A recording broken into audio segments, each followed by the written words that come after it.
Uprisers, hi, it is Trisha LaCroix once again with Sacred Uprising Institute and Conference, and we are awakening you to the consciousness of infinite love within you. And today we're going to have Courtney Walsh, and Courtney Walsh is going to be talking about heart-centered living. And I just got off the phone with her, just talking to her a little bit about what she's going to be speaking regarding, and I'm really excited about this. Hi, Annette. I'm really excited about this new topic that she's going to be talking about, which is a continuation from her Wendy and her Peter Pan syndrome. So stay tuned for that. She'll be on in just a moment. Before we move forward, I want to talk about tomorrow. Tomorrow we're going to have Bliss at 10 a.m. and she will be discussing the cosmic being. And in addition to that, we will have Terry Stanley, who is our energy healer, and she is going to be discussing our angels and guides. So she'll be talking to us about that. So let's see, let's bring Courtney on camera. About our conference that's going to be taking place in September 18th, 19th, and 20th. It's right in the hills outside of Santa Cruz, California at Mount Madonna. So go check out our website, which is sacreduprising.com, and you can get information there about our upcoming conference. Hi, Courtney. Hi. I love the outdoors. Rotating the phone thing again. So yeah, I saw that. Yeah, I saw that you have you're outside. That's beautiful out there. Yes. Can you see the river? Yes, I can. So where are you located right now? So right now I'm in a little town in Rhode Island called Woonsocket, and it's an old mill town. Woonsocket. Yeah, Woonsocket. Woon. Okay, got it. And yeah, let me see if I can try it this way, because then I don't have to hold it. Yeah, no, that's not gonna work. Okay. All right. So anyway. Yeah, and Annette just said, I thought you were going to bring up the game last night. Of course I'm bringing up the game, Annette. I am wearing my Golden Knights t-shirt. I was at the Stanley Cup last night with Charles, and it was an amazing night. It was so much fun. Yeah. You look like you're having fun. You're hanging with Carrot Top and everything. Here, I was on national news. I jumped into the video on that. It was just way too much fun. Nice. So much fun. Hey, William, thank you. That's cool. So, heart-centered living. And as I was just telling everybody, it's a continuation from Peter Pan and Wendy, but it is a higher level of understanding. So I'm really excited about this conversation that we're going to be having today. Yeah, cool. So I'm just going to try to hang the phone here and then move back a little and see if that helps, because holding the phone the whole time is not going to be the greatest. So the rotating the phone thing, just for technical difficulties for people, is crazy. Anyway, all right, I'll just have to hold it. Yeah. Heart-centered living, going with the flow. Right. So we just talked about it a little bit pre-show here about what it really, how we have a lot of misconceptions about heart-centered living, and that we have sort of like just the tip of the iceberg picture. We understand it's, when you see a little fluffy baby or a bunny or a kitty, or you hear a sweet song, that your heart kind of opens up and goes, oh. But it can also be the protective, courageous, going out to protest and having your strong stance on things, as well as you being at the game last night or going to a concert or something, where that you're all swept up in that unified field of love and excitement, enthusiasm and joy, right? So it can have many and it can be and soft and pink and yeah, the pink light, exactly. But what I wanted to mention, and you and I were talking about on the phone today, so I went to a Pink concert this weekend, as well as going to the Stanley Cup, and I got to tell you that heart feel of the excitement, of the passion, of the movement is alive. You can feel it. You can feel it on your tongue. You can feel it in the air. Everyone's excited and moving together in unison. It's an amazing feeling, and I think everybody knows what that feeling is. Yeah. But just to give people a visual. Yes. And again, we have, language can limit us in a way, but it can also expand us if we create a whole new vocabulary around this, because we have lived on a planet for millennia that has worshipped the mind and has really denigrated heart energy or intuition. and the mind being the strategy, the competition, whereas heart energy being more known as collaboration, cooperation, right, integration, right?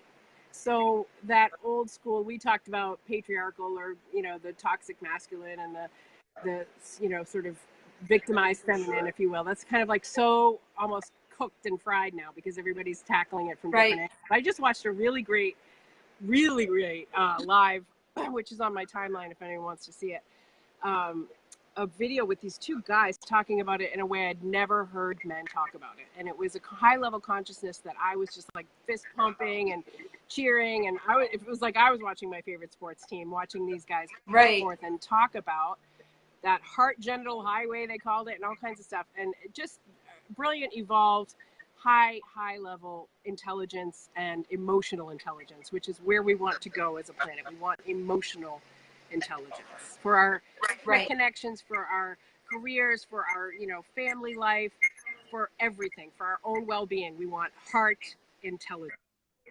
It's time for the planet to be receptive and open to this taking the wheel now, because we need it. We desperately are all so hungry for it, and we are ready. I feel we're ready. Don't you feel it? Yes. Yeah, I do. And it's our hearts that connect us to each other. It's our hearts that are beating, that are alive, that are part of consciousness. Our minds are us individual. So living within our heart, we are connected to everybody through our heart. Everything, all of it. Everything. You're right. Everything. I'm glad you said that. It's not everybody, but it's everything. Yes. So I know I kind of pound a little hard on the brain and the mind and all that stuff, because to me that is when you get it and when it clicks, you can't see it any other way. You just can't go right. You can't go down. You're two at a different space.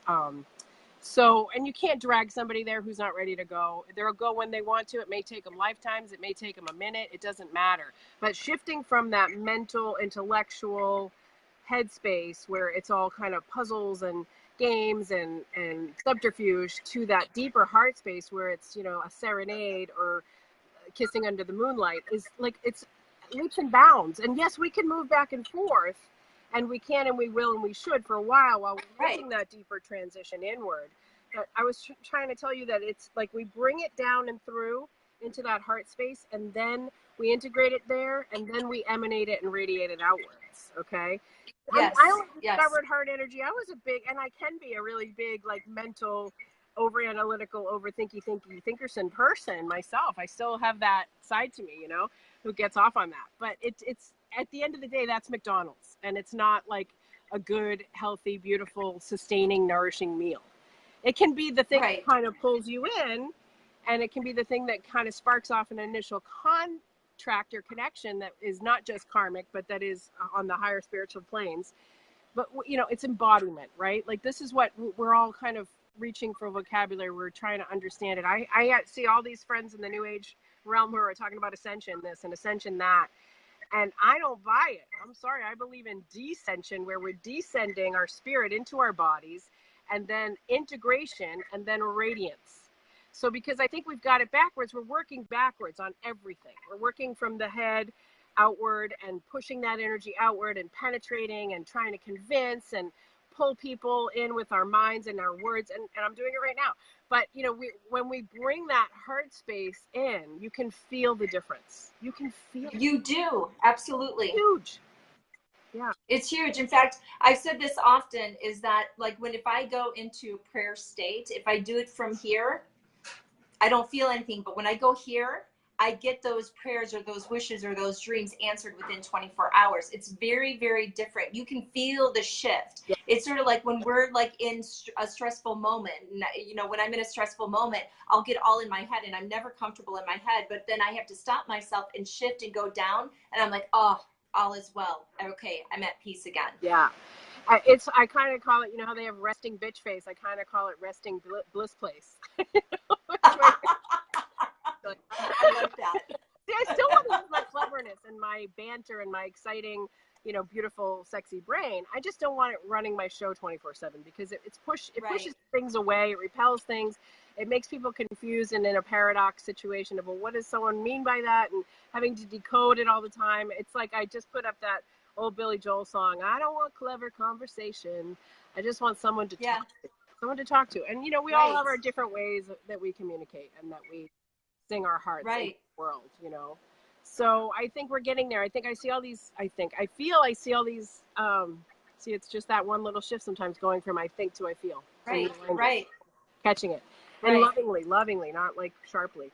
I feel we are in a space where the debates are getting so looping and so crazy, and it's kind of this puppeting of, you know, being stirred up to get a reaction or trigger, or just to go back and forth about, you know, just pissing contests, really. You know, who's right, who's wrong, who's smarter, who's dumb, who's got, you know, the microphone and the podium, and who's hiding behind the scenes, and who's throwing rocks, and who's inviting you in. And there's just all, it's like an energy, you know, clusterfuck up there, really. You know? Right?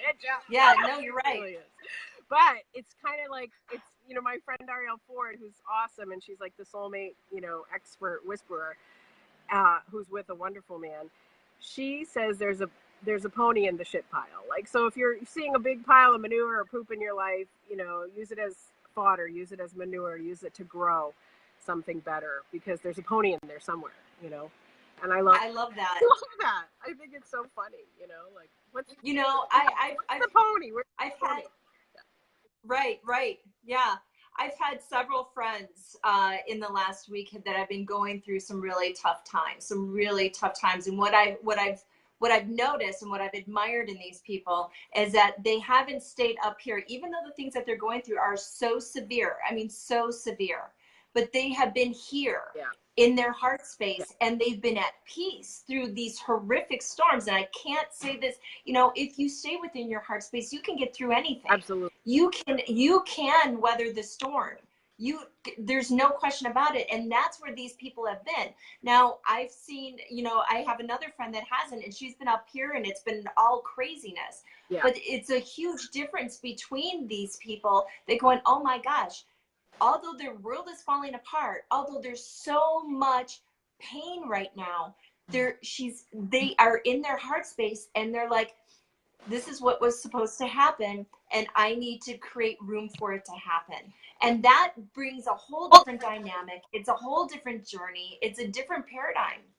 Well, that's the difference in my, you know, world between when I'm in survival mode or when I feel like I'm thriving. Yeah, right. Survival mode, I'm just kind of trying to keep the dragons and the demons from, you know, running amok. But thriving, we're all sitting down having tea and laughing, you know. And it is, and it doesn't matter. Like my dad, I think I told you this in one of the interviews, when he got his final diagnosis that, you know, he was leaving the planet and that was it, and we had like a month to say our goodbyes and tie up loose ends. He turns to my mom and he says, "Well, this is an adventure," and he meant it. At that point, you know, the fight had kind of gone out of him. This was a robust, healthy, tall, good-looking, you know, brilliant, funny man, and he was accepting death like it was just going to a party or something. And it was beautiful. It was horrible, but it was beautiful, you know. Yeah, it's very different. I have a friend who she worked for somebody that was part of a Ponzi scheme, and she had done a wire transfer. And whether she knew what was going on or not is not the matter. But while everybody that was involved got 12 years, she got 1 year in prison. And she just went to prison on the 24th. And what she said to me, and she's a beautiful woman. She has 5 kids. She has a great family life. She is just a beautiful human being. And what she said, and my heart's been breaking for her. And she said, Trisha, she goes, it's 1 year, and I get to make this time matter. She goes, I'm not going to go in there and waste my time. And she has been so much into her heart space, and I'm getting emotional thinking about it, into her heart space, and that she can make a difference. And that's the difference. You can go through these life paths being a victim, but you have to make a choice at some point to go, no, I'm going to rest in my heart center and make a difference. I'm not going to I'm not a victim. This is teaching me. This is a great teacher. This is a great adventure, like your father said, or I'm going to make this time count. that's the difference. That's how you transform your life. That's how you can go to a whole new level and make a difference for yourself and for everybody around you. And those ripple effects just, just like our heartbeat, those ripple effects coming from our heart center will change other people's lives. See, that is so powerful and such a great example. And I thank you for sharing it. And I thank her for, taking one for the team in that horrible, horrible way. And then I want to focus a little bit for 1 second on something you said about victim, because that's another one that's getting pounded right now. Pounded. Every hero's journey, you have to be the victim before you can become the victor. There is no question that we've all been victimized by life, by ourselves, by our thoughts, by our programs, by our childhood, by society. There is no question that we are all victims of something. Right. It is what we do with it that creates us into victors, into winners, into, and I don't believe in, even calling anything a failure, because I think it's all karma and experience. It's all, there is no such thing as failure or success. That's a human definition. That's a human distinction, right? So she's not in a failure mode. Or if they say maybe a bad day for your ego is a good day for your spirit, that's kind of an interesting way to look at it, Right. She's on the cusp of her greatness, even though it looks like rock bottom, right? So that's a beautiful, empowering example of heart energy in action. Beautiful, perfect. Yep. Who is what Rowling said? She said, "Rock bottom is where I built my life." J.K. Rowling. Didn't she? Is it? Yeah. She said that, and sometimes we have to hit rock bottom to rebuild, to transform everything. I mean, my life does not look the same than it did 3 years ago or 2 years ago. It does not even look the same. I can attest to that. And I know. You can attest to that. You can see hope. I love it.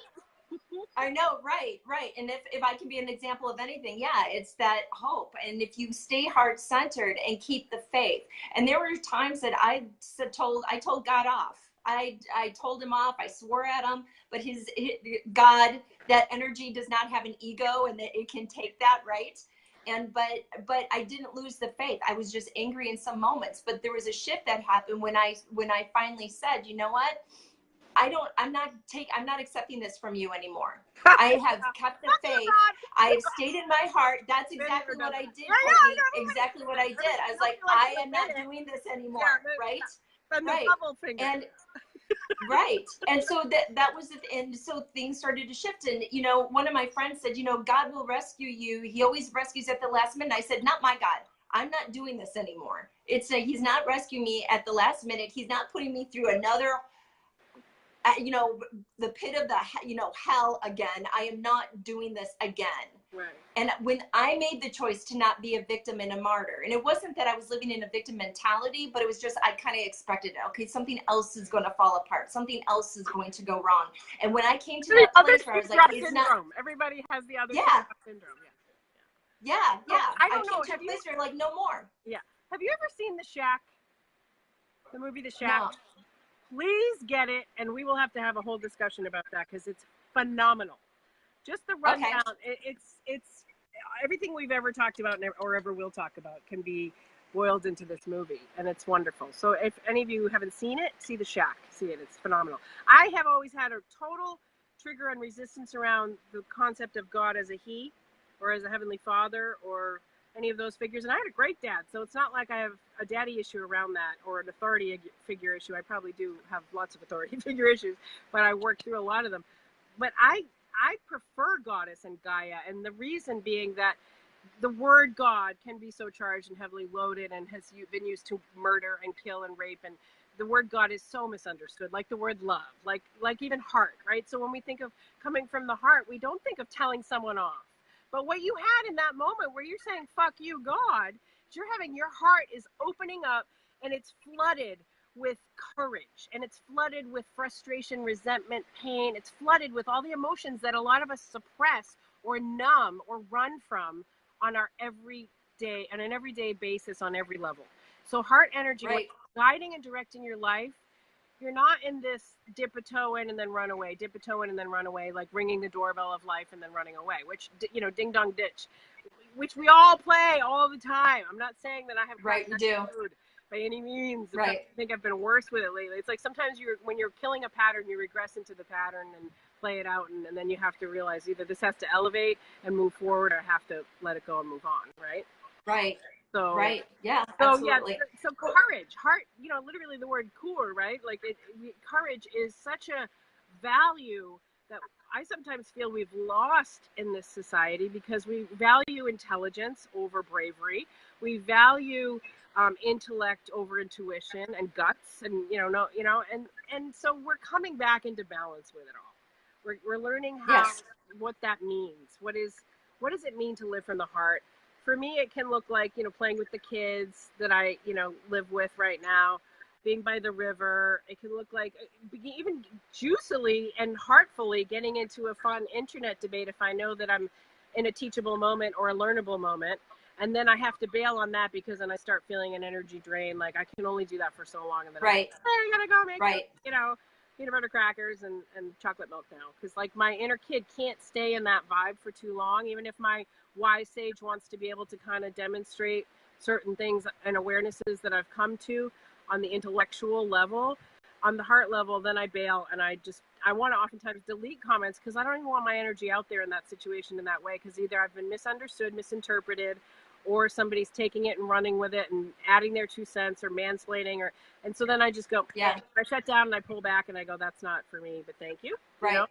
And especially when people say you have to entertain other ideas and you can't just be in your own ideas or vibe all the time. Fuck that. Yes, you can. And no, you don't. You don't have to understand where everyone is coming from all the fucking time. You will make yourself nuts. If you think that's diplomacy, or you think that's a high level evolutionary stance, you're actually diluting your own knowings and your own wisdom by going into that pool and swimming with those sharks. They're not always there for you.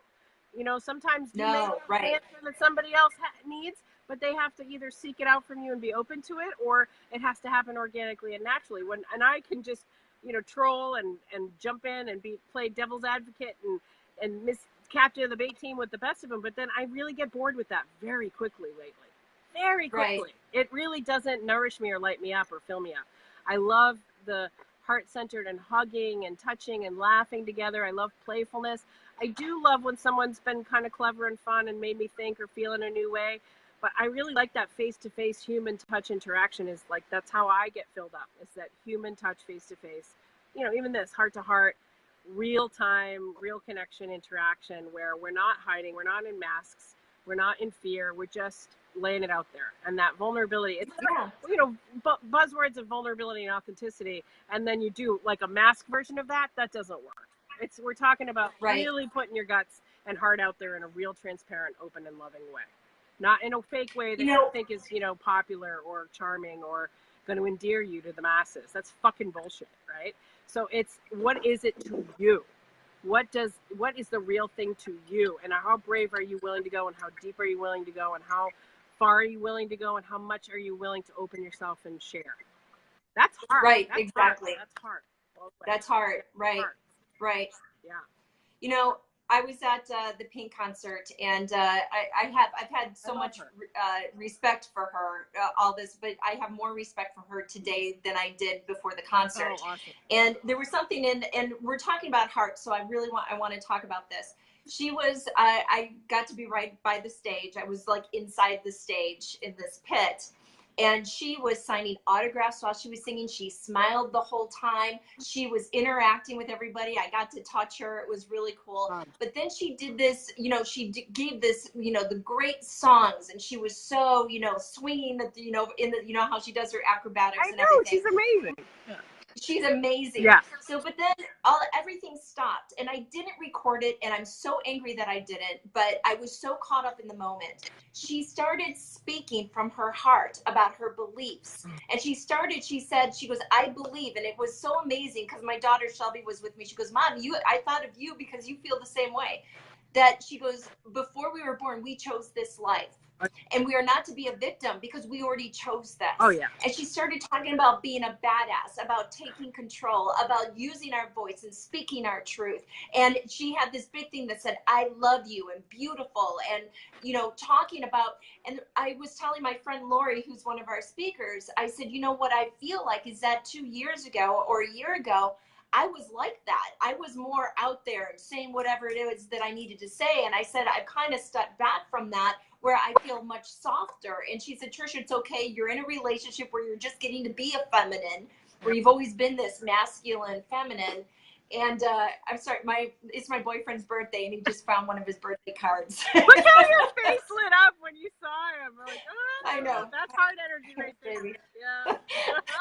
So cute. So, and she said, so it's okay that you're in this more passive role right now, that you are just living from your heart space, that you are more calm and centered. She goes, your badassery is going to come out again. She said, but right now you're it's like, I agree with you, God, I don't like that word, because even in Judaism, there is no word for it, because when you define it, you lose what it is. Yeah. So that energy of all that is what she explained to me is kind of meshing, and it's kind of, everything that is starting to come inside. So I'm not just masculine, this masculine feminine chick, but now I'm getting to really settle back into the feminine, and I'm in my heart, and I'm in just this really, loving feminine space right now.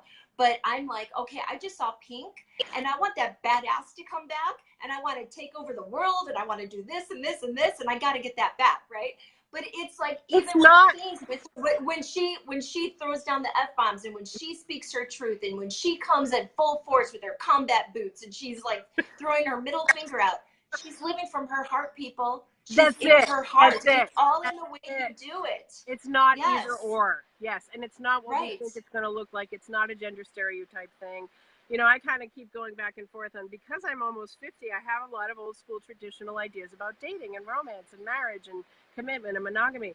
But at my core, I am a free spirit as well. So often my internal war is, I want that kind of true, deeper love that lasts forever. And I want someone to be with someone who totally gets that.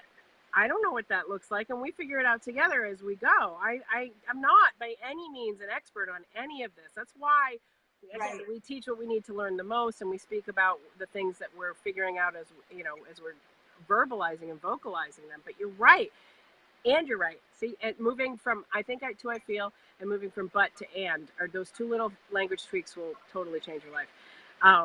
Right. And I feel it's really delicious that we have this awareness that heart energy is gender free. It really is. Yes. It really is. It is. And it's so fucking powerful, and it's so beautifully tender. All at the same time. Yes. All the same. So that's what we mean when we say the integration and embodiment and radiance and all these fun little vocabulary words. I mean, I have an extensive vocabulary, and I have well read and well traveled and all that. To me, the most intelligent people these days speak with the most simple words.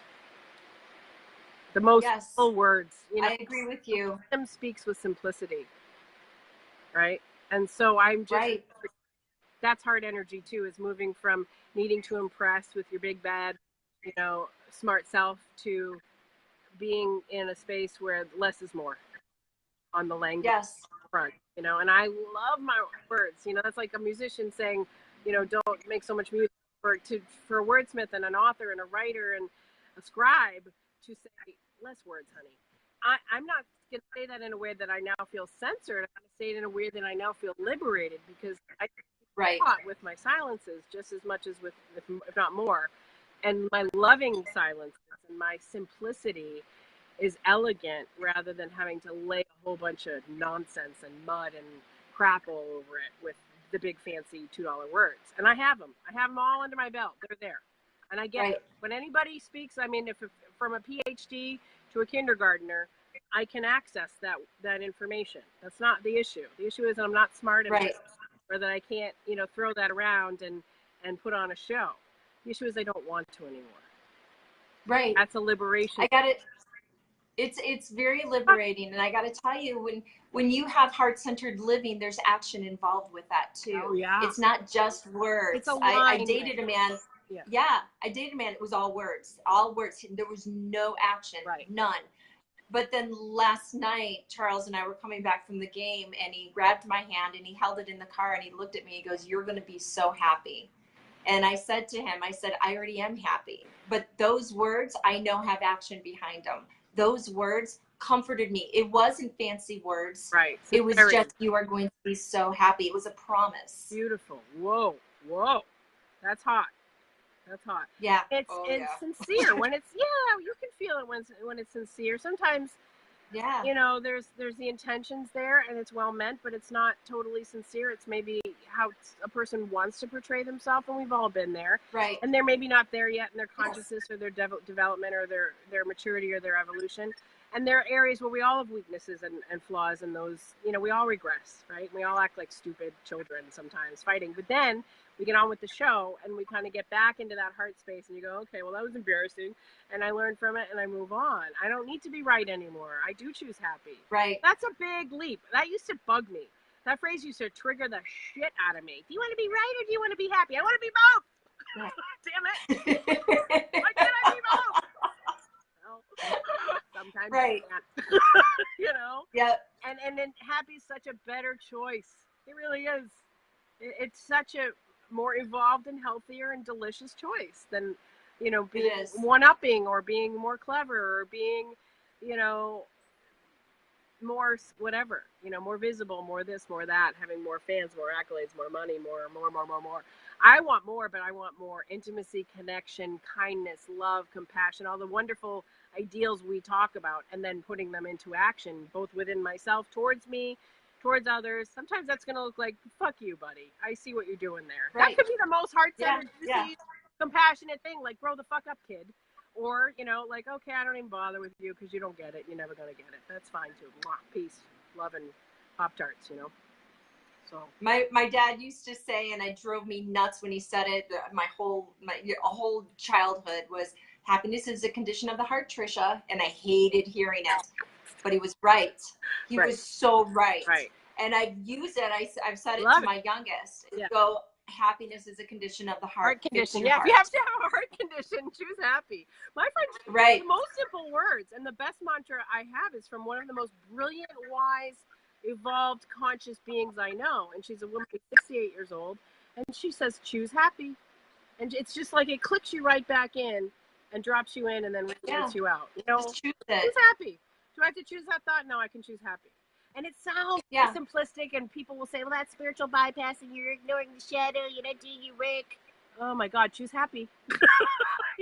Just choose happy. I mean, we all go through, everybody on this earth. Yeah, everybody goes through shit. Yeah. We all go through hard times, but you can find those miracles and those little points of happiness every day. There's a quote that I've just seen recently is that it's not the circumstances that are the problem. It's your attitude towards them. It's how you're responding to them. That's the problem. Yeah. And that's true. So you can respond into things with anger, or you can respond from, I choose happiness. Yeah.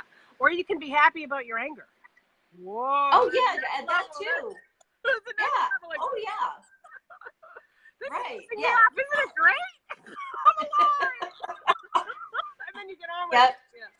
So choose happiness is across the board one of the most simplistic and most complex awarenesses that we can have as human beings. Choose happy.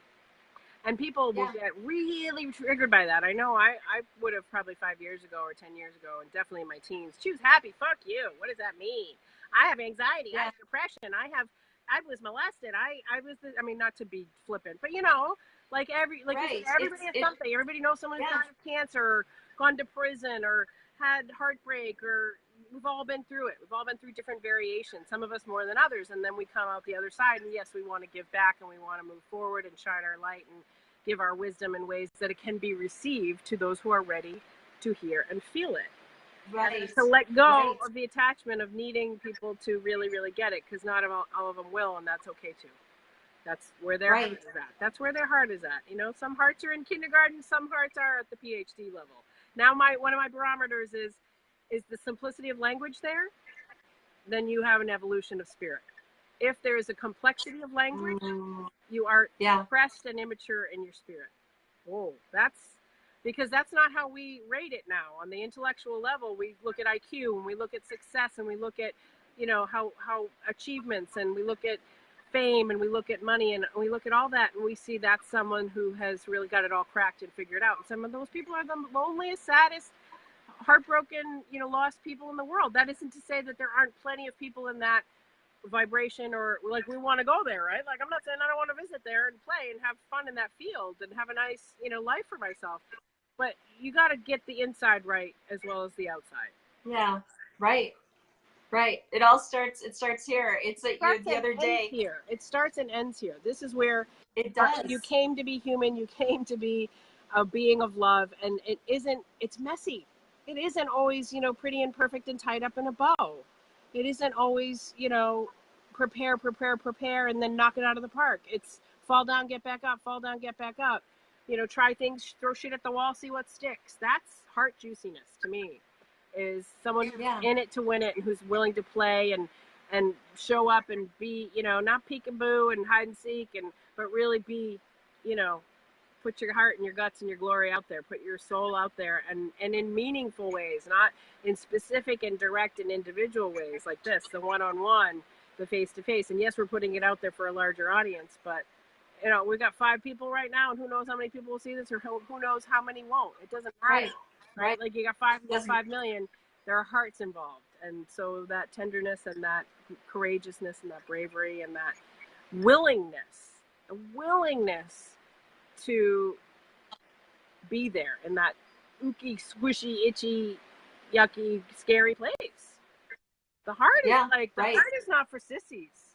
The heart is not for sissies. No, it's not. And it is the most beautiful place to be. It's the most beautiful place to connect with somebody. It brings a whole new dimension to relationships, to friendships, to family dynamics. It brings a difference to, what you do for a living, if your heart's involved, it brings a whole different dimension to what you're doing. It is the revolution of this world. It is where love resides. It's what love is created. It is what the universe is created from. Stay within the heart. Yeah, it's what all the songs and movies are about, but they don't even have it a fraction right. Like they're cute. Right. Nice little level. That's fun to play in that level, but bring it up, brother. Bring it up, sister. Bring it up. Bring it down. Bring it in. Bring it out. Bring it up. Just keep looping the love. Keep looping.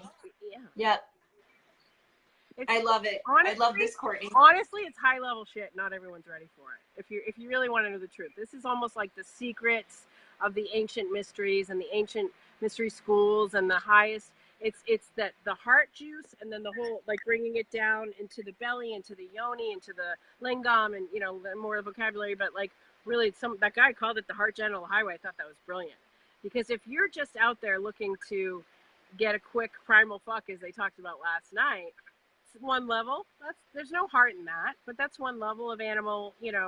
There's nothing wrong with it, nothing right with it. It's one level of consciousness, but it's really kind of baby stuff. It's really not where the fullness is, and where the wholeness and the sacredness and the connection and the union and the communion, where that's where we want to all head, I think, and feel. Don't you? Right. No, I agree with you. And the thing is that some of us, I consider myself a spiritualist and a spiritual leader, but some of us, we get so forgetful of where other people are. And we think it's simple to go stay in your heart. Whereas other people are just like, what are you talking about? What? No, I got things to do. I've got, so I'm too busy for that. Remember from whence we came. I don't have time. Yeah, remember from whence we came and go, okay, not everybody understands this. So the best way to teach is, and that's why here on Sacred Uprising, I have us wisdom keepers on here that are living the truth that they're teaching.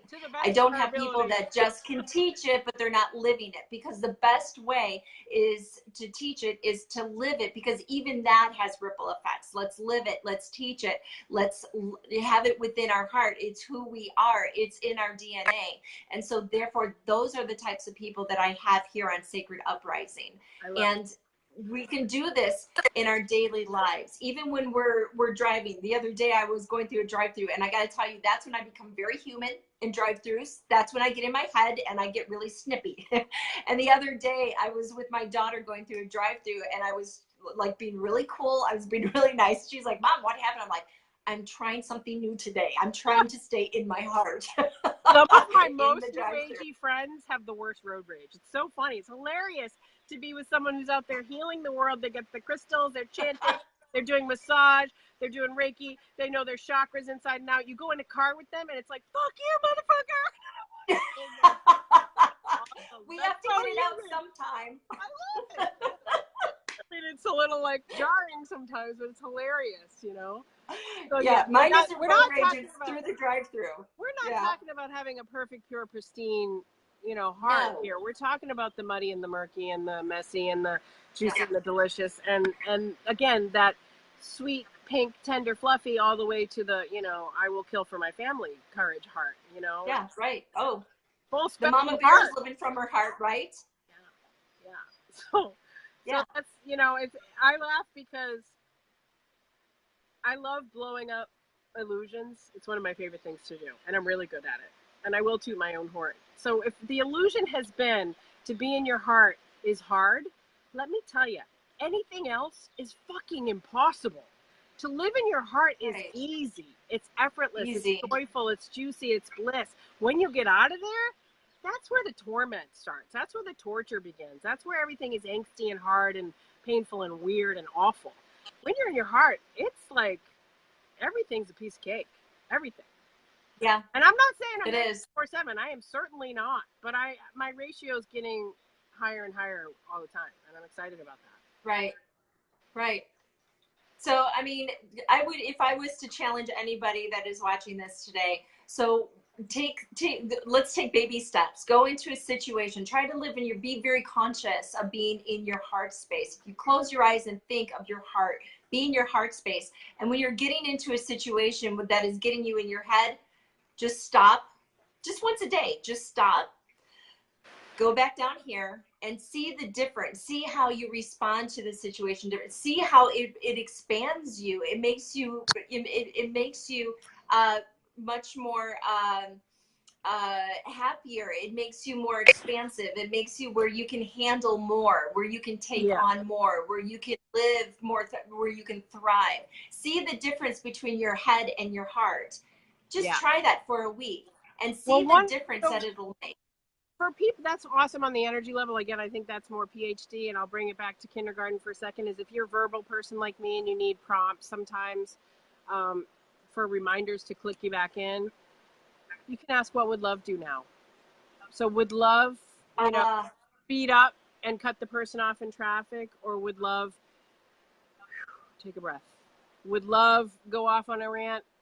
And this is one that I get hooked by. And, you know, the internet debate of I'm the smartest in the room. I got it all answered out, and I'm smart, and I'm flippant, and I'm wild, and I'm crazy. Because, like, I get bored. Sometimes I get bored on the human game of, like, these people don't get it. Then I get in my spiritual arrogance, and I want to show them, you know, the right. And that's not heart. That's head, right?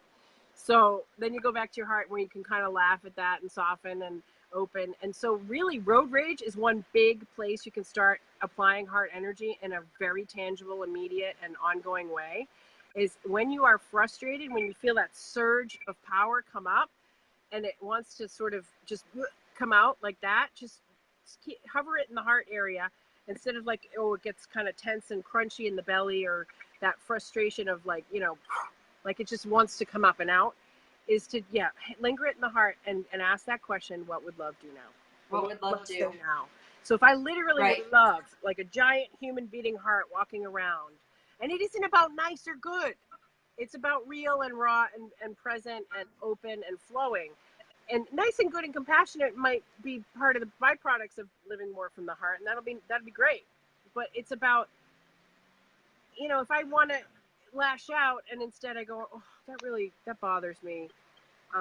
What does that bother me? Because, you know, you can make the connections and associations psychologically, or you don't maybe need to know why. You just want to change the energy up, choose happy, have some kind of mantra, and don't beat yourself up for getting out of the heart and being in the head, because again, this is a society that has rewarded with money, with fame, with power, with wealth, with, you know, accolades, with visibility. This is a society that has and still rewards head energy and punishes heart energy. Well, suck it up. Don't be such a baby. Why are you crying? Oh, you know, that we punish heart energy. We punish it. That's so fucked up. And we reward energy that's not as intelligent. It's not as evolved. It's not as wise. So it's kind of, you know, that's when the demons run amok and they're behind the wheel. And you want to get back into that integration and balance space. Again, it isn't necessarily either or. We need our mind to create and bring forth, you know, language and beautiful creations and artistic things and music and wonderful things. We need it. But we can't create the best of ourselves from there. We create the best of ourselves from here. We create the best of ourselves, and we create for the world from the heart. And if you're still in the head, you might have all the people duped in the world. They might all be kissing your ass and telling you how wonderful you are and giving you, you know, marriage proposals 27 times a day. But if you aren't connecting this and this, you know that's empty. You know it's meaningless and it's not real. So this is real. This is real. Right. Yes. Right? This is yeah, exactly. This is what's real. Yeah, I love it. And you know what? And our motto here is, you know, awakening everybody to the infinite love within them. That's who they are. It's where they reside. So this is a beautiful expansion of what our motto is here at Sacred Uprising. So believe me, I need all this stuff the most. If there's anything I can say that can relay that there is not one of these things that ever come out of my face that I have fully figured out or cracked or learned how to apply or integrate. Please hear me on that.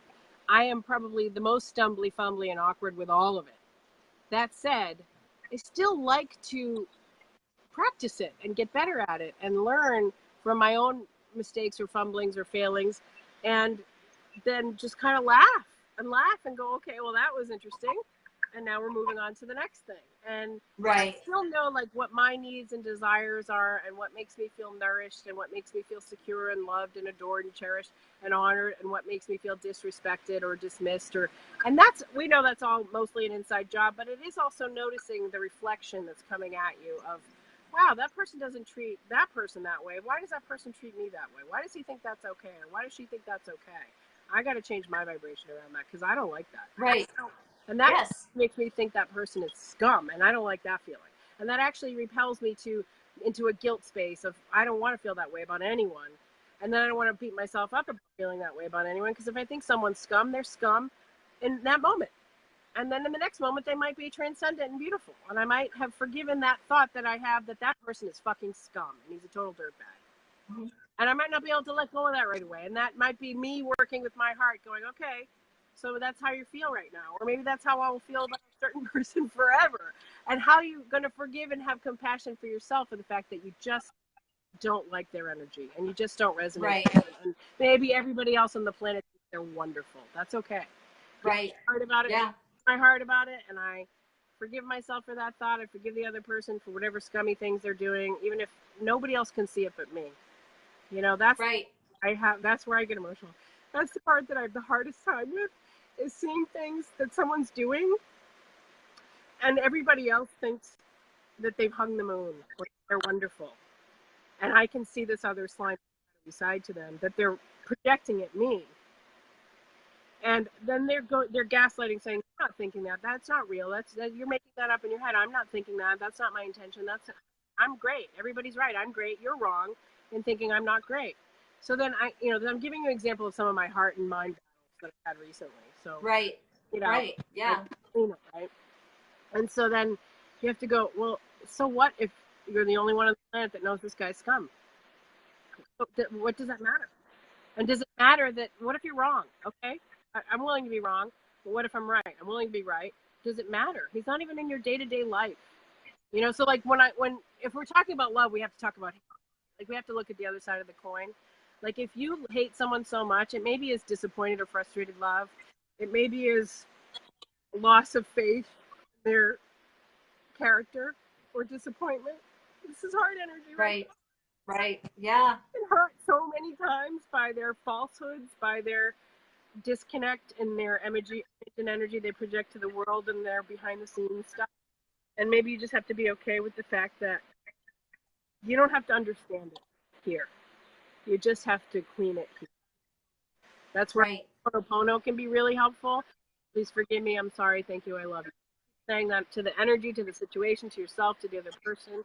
Clean your heart, clean your heart, clean your heart like you clean your body as often as it takes. It's not that your heart is dirty or wrong or bad or that, because hate is heavy, whatever. It's because your natural setting is this place. Right. Oh, that's beautiful. So that's, heart-centered living. Yeah. Heart-centered living. Sometimes And it's not like that. Yeah. It's strong emotion. Yeah. What was that? It's strong emotion sometimes, which we are so afraid of. Makes us so itchy and squirmy. We don't know what to do when we're in the face of somebody else's strong emotion, whether it be rage, whether it be sorrow, whether it be grief, whether it be fear. We are so bad at like just being with that energy, that hard energy of, wow, emotions are moving through. It's all okay, whatever it is. You know, sometimes it's ugly, sometimes it's beautiful, sometimes it's all of it. So hard energy isn't this fluffy bunny and unicorn. Right. It's not cotton candy and fluffy bunny and rainbows and it's not all that. No. It's real. It's what it is. It's real. Yeah. Yeah. Yeah. Oh, I love this conversation, Courtney. Thank you so much. Thank you. We have, I want to mention to our viewers that Courtney will be at the Sacred Uprising Conference in September. So if you I want to didn't meet even know her, that Santa Cruz was Northern California. I have no concept of my California geography. So I thought we were going to Southern Cali, but that's okay. We're going to Northern Cal. Okay. We're going to Northern. Awesome. Yeah, right. Exactly. Yeah. So if you want to meet her, if you want to, and Courtney, how do people get in contact with you and what can you offer them on your one-on-ones? Yeah. So what I like to do in private sessions is we could do like a FaceTime thing or a phone thing, or if you're, I'm going to be in Southern Maine for the summer. So if you're there, we could do an in-person thing.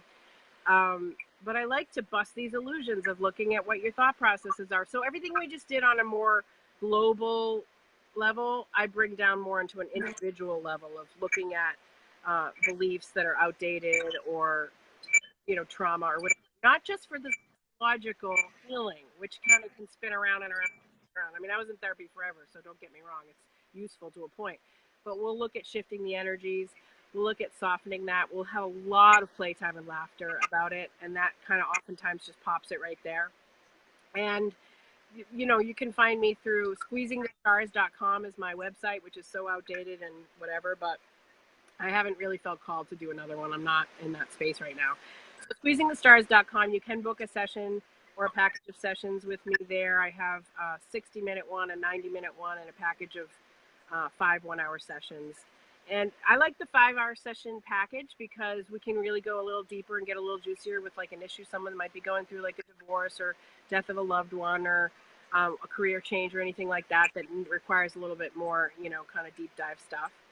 And the one-offs can be fun too. They can be kind of like tune-ups or check-ins. So that's what I do. I call them intuitive counseling. I'm not a counselor. I have no degrees in it. It's just from 20 or 30 years of self-work and being with every friggin' therapist under the sun, and from mainstream and holistic, and so I always give the caveat that this is more experiential, and I am here to kind of hold your hand through things, but then to kind of set you free, teach you to fish. First, we'll have a nice fish dinner together. I'll make food for you, metaphorically. There you go. And then I'm teaching you how to go catch the salmon.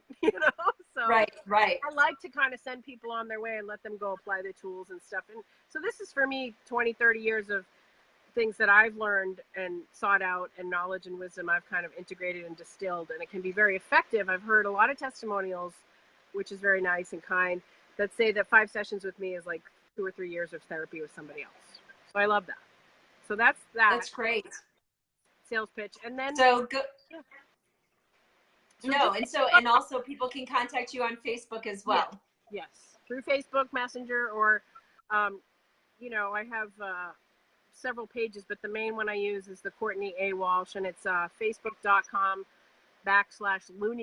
LOONYBUS, because one of my old business tags used to be all aboard the loony bus. You don't have to be crazy, but it helps. That's awesome. Okay, yeah. Or you can click on this video where you can see she's been tagged in it. You can click on that and message her on Facebook as well. And don't forget, guys, tomorrow at 10 a.m. Pacific Standard Time, we have Bliss, who is watching right now. She'll be talking about the cosmic being. And then we have Terry Stanley tomorrow as well at noon Pacific Standard Time. And she's our energy healer. She will be talking about our angels and our guides. So, so I'm really excited about this week in videos. Dr. Lisa was going to do a video tomorrow, but we have moved her to next Thursday, so you can catch out Living Your Truth, which has to do with what we talked about today. We'll be talking about that next Thursday. So it was great talking to you today, Courtney. Thank you so much. And I am going to leave and go get prepared for Charles's birthday celebration today. So very excited about that. Thank you so much. I had a good time as always. We get going and it's fun. I love it. Yeah, absolutely. Absolutely love you. All right, guys. Thank you so much. We'll see you soon. Bye, everyone.